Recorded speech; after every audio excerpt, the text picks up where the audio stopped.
If you really want to start changing your stress response, if you really want to start changing your pain perception, if you really want to start changing your mindset, and you really want to improve the voice to pelvic floor connection, then that's where we start with very good apposition.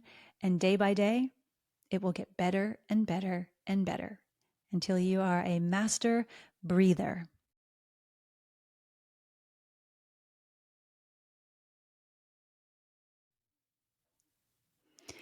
Hello, everyone, and welcome back to the Living Well podcast. I'm your host, Dr. Ginger Garner. This is episode 2 of season 3, and the question here is, do you want to be heard? Why starting at the pelvic floor is key. If you haven't listened to episode 1 yet, don't worry, you can go back and listen to that later, or you can stop and go listen to it now. It's not very long. But if you haven't, you can definitely listen to it out of order. In fact, I often start out with the A of N.A.P before the N. You may be asking, what is the N.A.P? Well, in part 1, or the first episode, I explained that the N stands for neutral larynx, and the A stands for apposition, and the P stands for pitch. But what does it mean? Well, the N.A.P meditation is a way to manage your stress response while optimizing your voice to pelvic floor connection. Your voice to pelvic floor connection is very important because it is in control of pretty much all body functions. From the way you manage stress to the way that your gut either digests food or doesn't. It's in charge of sexual function, the ability to create sound, to breathe properly, and that pretty much, and even birth. So that pretty much covers everything from cradle to grave in terms of our daily body functioning.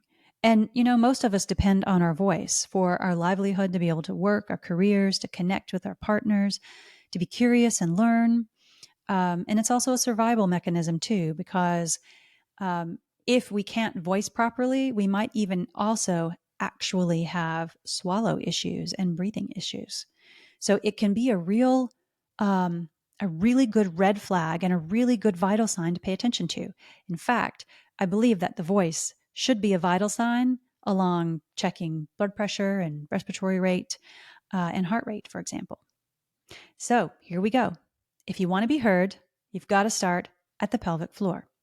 But let's talk about a healthy pelvic floor first. What should it be capable of? Well, we need to get things out, right? If you consider that we're just a tube, open at the top, open at the bottom, that's the basis of the voice to pelvic floor connection. Things have come in, things go out. And one of the things that people first notice, especially in women's health, but also all genders really, is that if they have a problem with the pelvic floor, all of a sudden peeing and pooping are not quite coming out okay. So the pelvic floor is in charge of pee and poop control. It also lets things in, right? A pessary, a tampon, fingers for an examination. Well, and then you have other things like in pelvic health, we have dilators, Therawans, vibrators, and then in sexual health, we have the same things plus anatomy, right? Things like the penis. So you get my point, right? Things go in, things come out. The pelvic floor does control it. So also, after things have gone in, stuff usually does come out, okay? Like after 9 months, a baby comes out, right? When you eat, you have to, pee or poop. That comes out too. So the point is, you got to be able to control those things, controlling pee and poop when you need to. When you sneeze, right? You don't want to be peeing on yourself or worse, pooping on yourself. So you got to have control of the pelvic floor, right? Plus, the pelvic floor also kind of holds the organs in the right place. So sometimes pessaries, which is just a little silicone ring, sometimes they're cubes, sometimes they're little knob shapes that are small and easy to put in and take out, and they have to be used when the pelvic floor just isn't capable, or maybe someone has hypermobility or in tissue, how we call them tissue issues of hypermobility, and the pelvic floor is just not up to it. So the point is the pelvic floor does control a lot. It also is known to contribute to hip pain, back pain, tailbone pain, sacroiliac joint pain. I mean, with all that to do, it's pretty critical. So guess what the next diaphragm up is from the pelvic floor that connects to it? The respiratory diaphragm. And so when we talk about the A part of the N.A.P meditation, which is a way to manage your stress and manage your pelvic floor and your voice and your core, our first stop, or really our second, since we've already done one stop in episode 1, is good breathing. Good breathing. What does good breathing look like? Well, first of all, you got to start out with pretty good anatomy and anatomy shape. And so the A stands for apposition, the angle of the diaphragm. So if you put your fingertips together and you make a nice dome where instead of your hands coming together like a prayer, right? Like you're praying, open up the hands, but keep your fingertips together. And as the wrists move away from each other, if they move too far away, right, then you end up with flat hands and the fingertips just touching. But if you will dome up your palms, that's the shape the diaphragm should be. So when I look at that with ultrasound imaging in the clinic, that's the shape I want to see. I want to see a nice, tall apposition. Most of the people that come in, though, they already have existing voice to pelvic floor problems and they don't have that. So how do you tell if your diaphragm is domed? Well, if you can't whip out an ultrasound like I can and image it, then you want to measure this particular thing. And it's called lateral costal flare. Now, there are other names for that. We don't have to use this fancy name. And we don't have to get all nerdy with anatomy and physiology. So instead of calling it a lateral costal flare, which we can imagine it like this. Imagine if you pick up a bucket by a handle. Do you see how the bucket handle kind of goes out and then up, right? That's what we want to do. Also think of it as an umbrella. All right. So your rib cage is an umbrella opening. You can think of your ribs angling up like a bucket handle and all your rib cage opening like an umbrella all the way around. Okay. So I hope that makes sense with what we're talking about. Once you get that imagery in your head, I want you to start breathing like that. That's what, if you were my patient, then I would say, okay, let's start practicing that. You can put your hands on your rib cage. So if I actually angle my camera down a little bit here, I'm going to sit up. You can actually see my rib cage. Can't see my eyes anymore, but you can definitely see my rib cage.